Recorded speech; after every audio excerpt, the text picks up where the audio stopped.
At 3:18 p.m., Richmond police officers were called to the 1300 block of Genishire for a report of a shooting.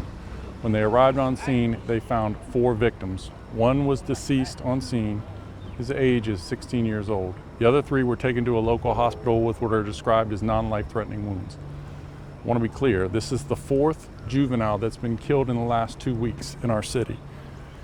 For comparison, we had one 17-year-old killed by gunfire all of last year.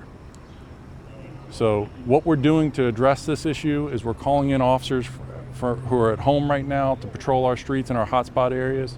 We're reaching out to our partners from the Virginia State Police as well as some of our federal partners to start gearing up for another operation earlier than we had planned. So we'll have more to say about that tomorrow.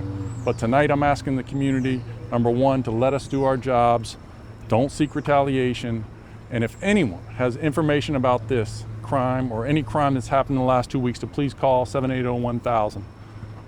I don't know if your cameras caught it, but this young man's family is up there devastated by what happened. It's disgusting what we're seeing right now.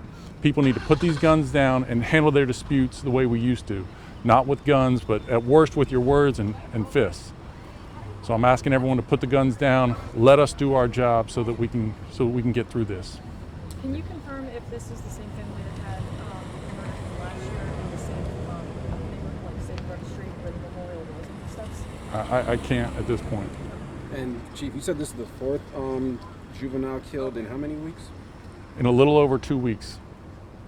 And then from John, he said 8 juveniles shot in the 2 weeks, 4 or 5 of those being actually in the city. Can you talk about, has there been any thought of drastic measures like a kids curfew or anything like that? Has that been in conversation? Well, we already have a curfew in place of 11 p.m. And we're going to be asking parents to make sure that their kids are inside. Now, this is obviously broad daylight, 3 p.m. Kids should be able to be out and play. So, but we're going to pull out all the stops.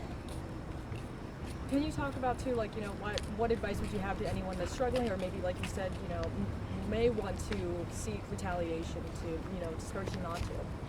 Well, if you do that, you're going to ruin your own life as well. So you will spend the rest of your life in prison. We are making progress on these cases. We're going to be announcing some arrests in some of these cases, but that's after the fact. We need to stop it before it starts.